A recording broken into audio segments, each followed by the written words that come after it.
नमस्कार, राष्ट्रपोत से मैं पवन केसवानी।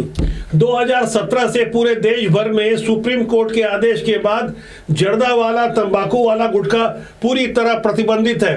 लेकिन छत्तीसगढ़ के राजिम के निकट नवापारा के एक पान ठेले में रुककर मैंने बड़ी आसानी से ये तंबाकू वाला पान राज गुटखा खुद मैंने खरीदा है।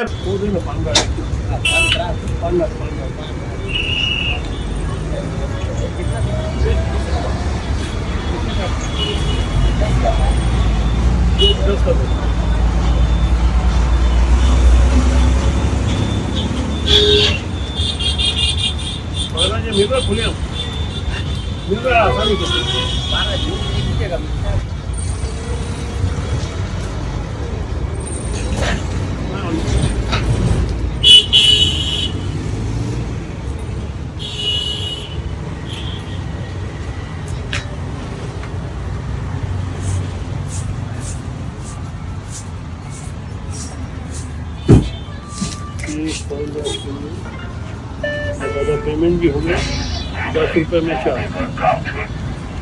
तो बहुत आसानी से मिल जा रहा है, या कोई रोक सकती है जर्दे वर्दे वाले पान राज सितार जर्दा वाला केसर युक्त बकायदा इसमें केसर मिला हुआ है, ऐसा बता रहे हैं। बाकायदा यूपीआई से पेमेंट की है, जैसा कि आप स्क्रीन में देख पा रहे होंगे। कहीं कोई रोक टोक मुझे नजर नहीं आई। सितंबर 2025 में दुर्ग के एक व्यवसायी गुरमुख जुमनानी को जीएसटी विभाग ने टैक्स चोरी के मामले में पकड़ा था। उस पर आरोप था कि वो जर्दा वाला गुटखा बनाता था, सुगंधित सुपारी बनाने के नाम पर एक छोटी सी कोई फैक्ट्री लगा रखा था। लेकिन हैरानी की बात यह है कि ये कार्रवाई जीएसटी विभाग ने की।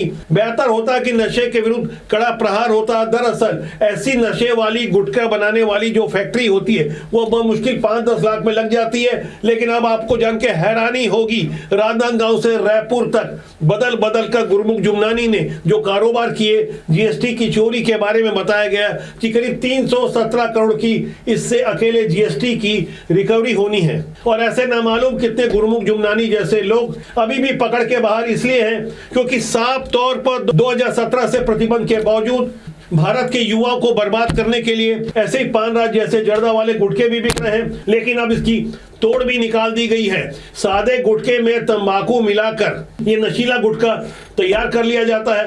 बेहतर होता कि प्रतिबंध नहीं भी लगाते तो कम से कम हजारों करोड़ रुपए का जनता के हित में राजस्व मिलता। शासन प्रशासन सिस्टम को चाहिए, यदि प्रतिबंध लगाना ही है तो तगड़े से लगाते, वरना अब तो अर्धविक्षिप्त लोग भी इस तरह के मिलावटी गुटखे का इस्तेमाल कर रहे हैं। ये तस्वीर है दुर्ग जिले के कुम्हारी के साईं बाबा मंदिर के सामने की। राष्ट्रीय राजमार्ग क्रमांक 53 पर मुझे ये अर्धविक्षिप्त व्यक्ति मिला जिसे इतनी समझ थी कि कैसे मिलाकर खाना है। और तो और वो हमारा परिचय भी पूछने लगा। ये हाथ में क्या है? गुटखा? जर्दा वाला?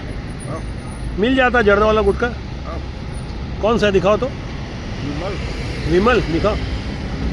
वाह, तो उसमें मिला के खाते हो क्या? तंबाकू मिलाना पड़ता है?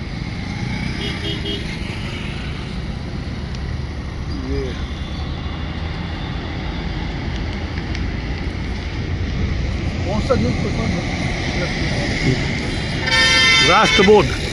मैं राष्ट्रबोध। इससे क्या मिलता खाने से?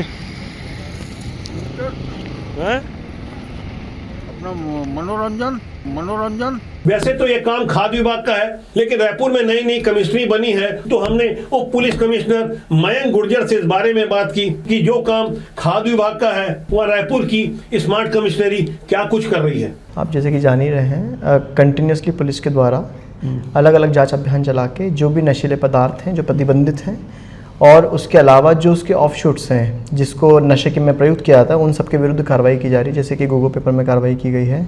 उसके अलावा आप देखेंगे 25 लाख का हुक्का और उससे रिलेटेड आइटम्स पकड़े गए। तो ऐसी पुलिस की कार्रवाई कंटिन्यूसली जारी रहेगी। स्पेशली मैं पान राज की बात करूँगा कि ये खुलेआम बिक रहा है और रायपुर में बिक रहा है, नगरीय क्षेत्रों में ज़्यादा बिक रहा है, प्रतिबंध के बावजूद बिक रहा है। ऐसा लग रहा है कि कानून का कोई भय नहीं है। खाद्य विभाग की ओर से जो कार्रवाई की जानी चाहिए वो कार्रवाई भी नहीं हो रही है। तो पुलिस से एक अपेक्षा, चूँकि आपने गोगो रोल पे बैन किया, एक अच्छी पहल की पुलिस ने, इसलिए एक उम्मीद जगी है। तो आप इसके लिए क्या कोई विज़न लेके चल रहे होंगे? देखिए, संबंधित विभाग जो है उसके साथ में चर्चा कर मिलकर कार्रवाई की जाएगी। सिर्फ कानून बना देने से कुछ नहीं होता, कानून का डर भी होना चाहिए और कानून का पालन करने की नियत भी होना चाहिए। सवाल देश के युवाओं का है, खासकर छत्तीसगढ़ के युवा जिस तरह से पान राज और दूसरे ब्रांड के नशीले गुटखे से बर्बाद हो रहे हैं, उस पर फौरन रोक लगनी चाहिए।